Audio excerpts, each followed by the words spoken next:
Hey everybody, today I'm going to show you how to grow carrots from seed.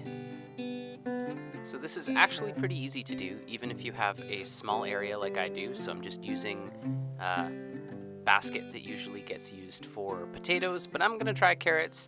As you can see, the soil that I use is just like a regular potting soil mixture, and I just use a chopstick to create a little trough to put the seeds in. Truly nothing fancy here. There's the two different varieties that I'm trying this year.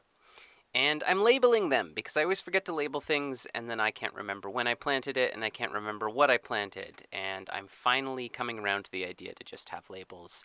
I sprinkled in a few seeds by hand. So when I did this, I think it was just about mid-July and in Zone 8B in Vancouver. So, of course, as ever, look at the seeds that you buy and see what works best for your area, but this was done in July, hopefully for a fall harvest.